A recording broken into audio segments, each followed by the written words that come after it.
Hey everyone, good morning, good evening, good afternoon, wherever you're watching this in the world. I hope you all had a good Easter Sunday as well as April Fool's Monday and got to experience it with friends, family, and did whatever you wanted to do. Take a guess to what you think I'll be talking to you in this video about. And to help you guess, I want to show you some pictures right.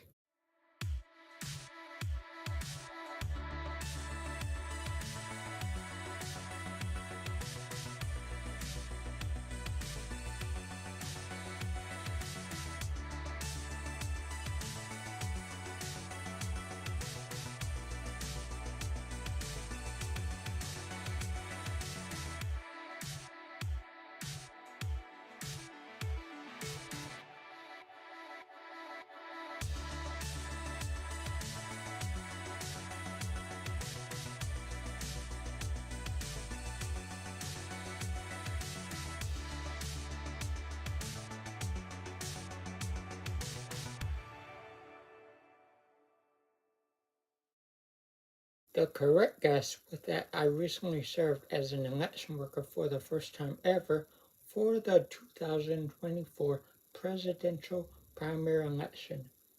And I'm going to give you a quick summary of my experience as an election worker, as well as some general information on becoming one. They have either a 4-day or a 10-day vote center assignment work period. The start date to be an election worker for this primary election was on February 24th, and it ran from February 24th till March 5th, 2024. I unfortunately couldn't get that job. They were gracious enough to give me the 4-day work assignment, which is March 2nd to March 5th. And it was 4 miles from where I lived in Sherman Oaks. It was in Valley Village. I didn't even know the place existed until I became an election worker and they assigned me there. It was a Jewish synagogue called Adat Ariel. And I'm sorry if I'm mispronouncing that. I am not Jewish. I learned a lot. I met some great people. And the place was nice. The Jewish people were nice. The building was nice. So what am I telling you about me becoming an election worker? Well, first, I want to remember the first time I actually became an election worker. Number two is I want to inspire you guys to either become election workers or to vote. Because one of the things I learned while I was there is I was talking to a woman named Veronica, and she was one of the field technicians for our vote center. And one day, she and I had a good conversation about how she was explaining how the young people and the old people, they don't vote. It's not their fault, a lot of people don't vote. Which I can understand, because if it doesn't affect your daily life of making money, having a job, or friends, then you're not going to be concerned about voting. But the two examples I learned from talking with that woman are that while you yourself can actually change people's lives for the better, such as if they're being homeless, you can give them your house to stay for a couple of days and then you can change them so that they can get a job and then they can eventually get their own place or apartment. You actually cannot change homelessness worldwide. You also don't have a direct say on gas hikes or how much you have to pay on gas. These two reasons are why voting is important, as they have a direct impact on the government and politicians, which then have a direct impact on homelessness or gas hikes or whatever else that you care about that you yourself cannot control. Yeah, that's why I'm making this video, because doing this is actually really fun. Believe it or not, I had a blast. The money isn't ideal compared to the long hours you have to work as an election worker for either the 10 or 4-day work assignments. But the beauty, I think, in being an election worker is that, one, you get to discover a brand new location that you otherwise would not have known if you were not an election worker. Two, you get to make friends with your coworkers if you want the best friends. Three, you get to explore a new city if the vote center you're assigned is in a city you've never heard about. 4, you get to be outdoors if you're a person who likes to be outdoors. 5, you get to make a little bit of extra money comparable to the amount of days you will serve as an election worker. which is ideal for saving it up if you live at home. 6. You get to be more knowledgeable by learning about the voting process. 7. You get to feel proud by contributing to serving your voting county. That's what I enjoyed about becoming an election worker, and I'm sure you all too.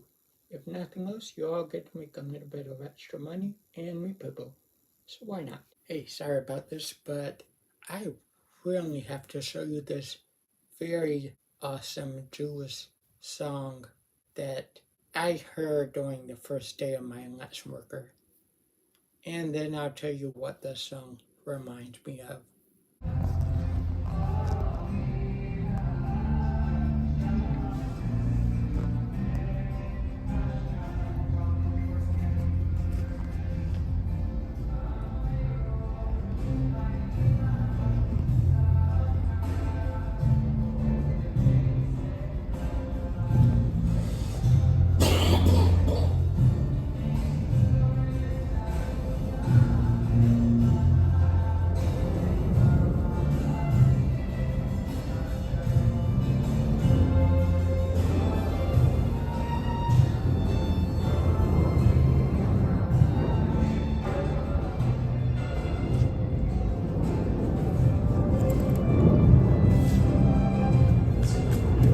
Yep.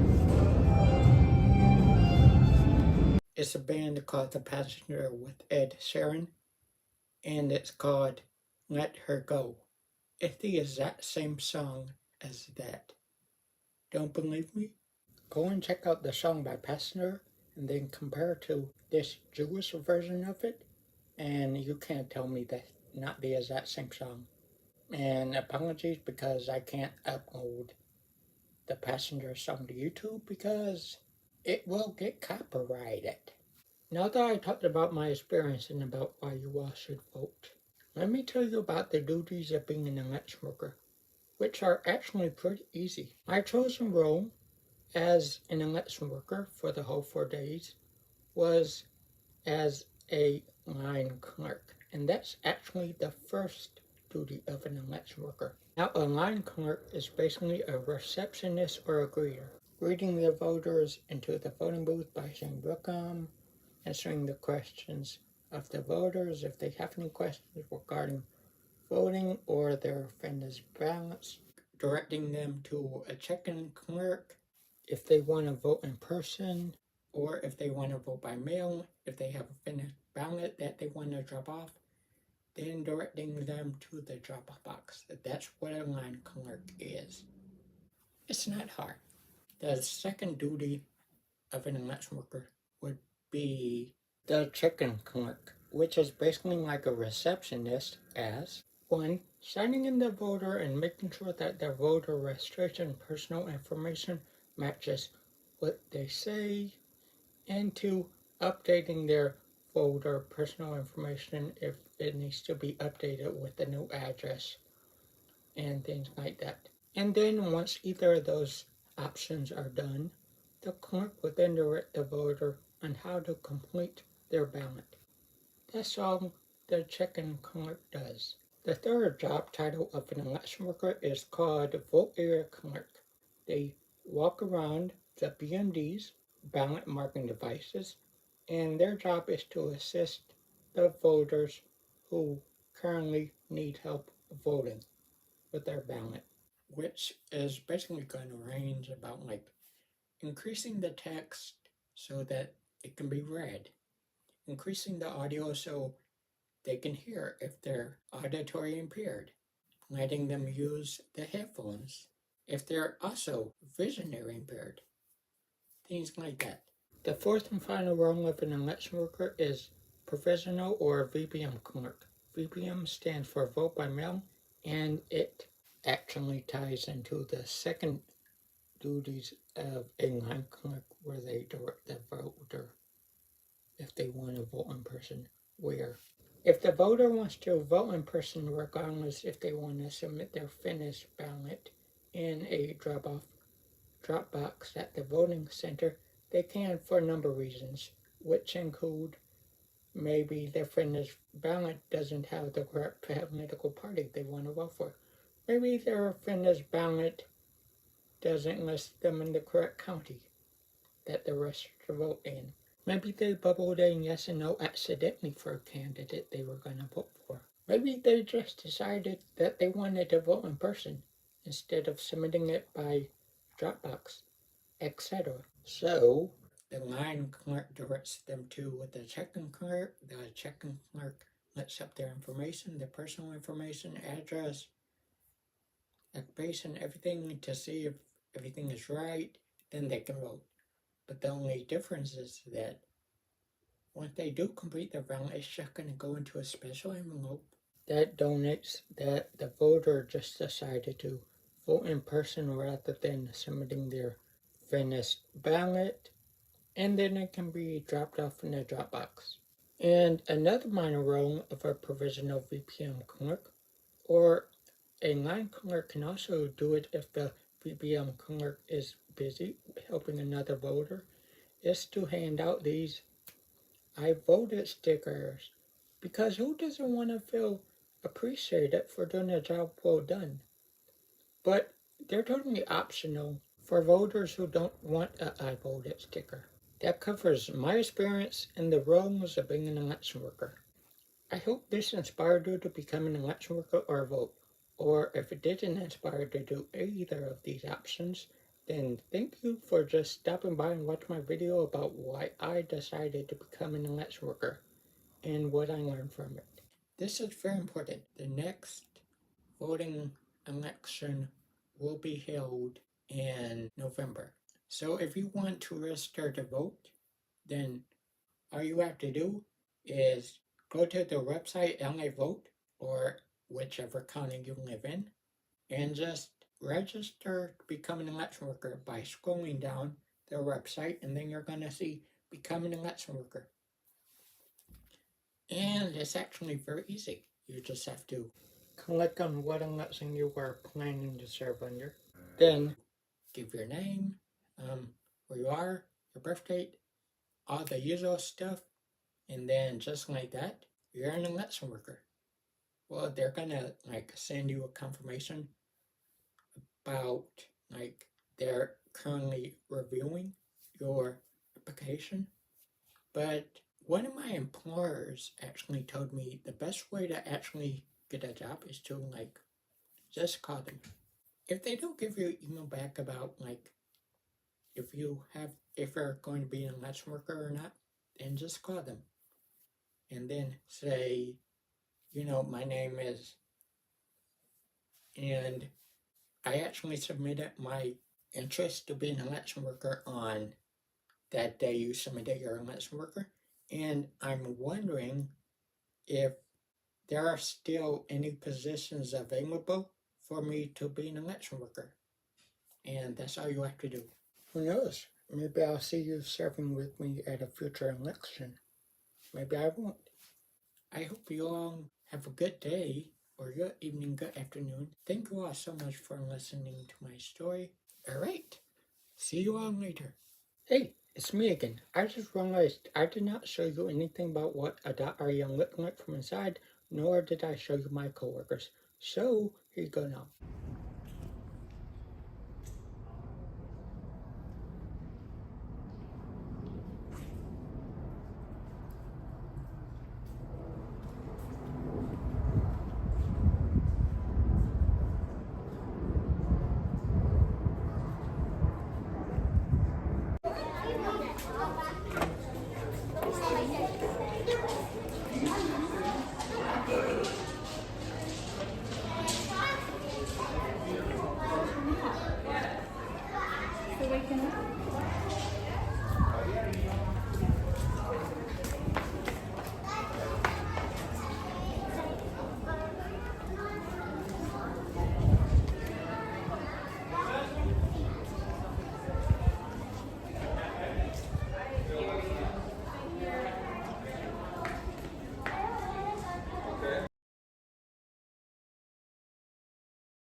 Okay, so this is the mobility device. This is for people who have a hard time navigating this by hand. Like if they have a hard time navigating by hand, then they can use this to actually make their selection if they want.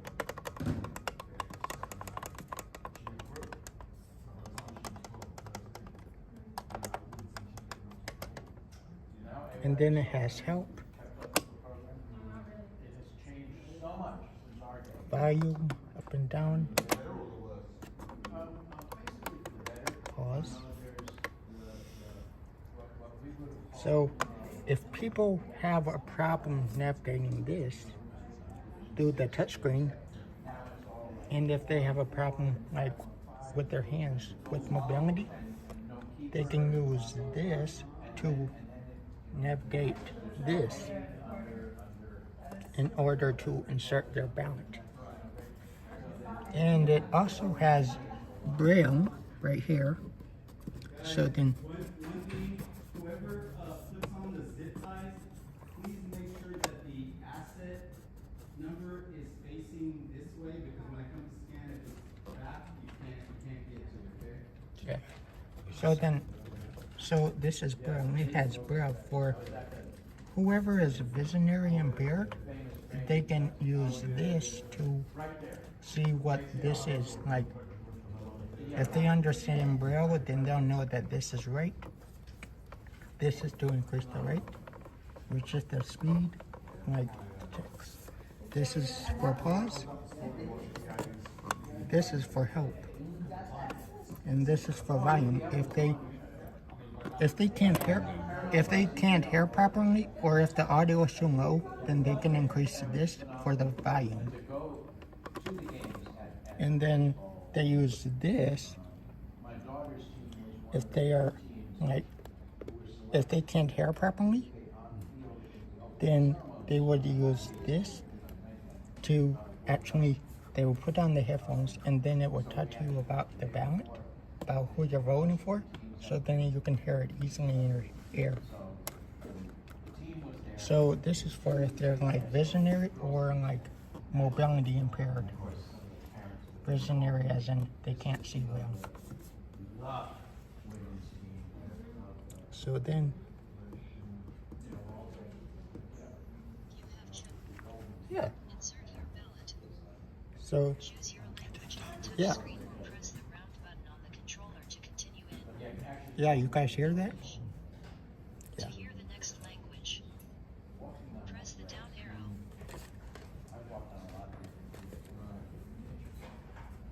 Insert your ballot.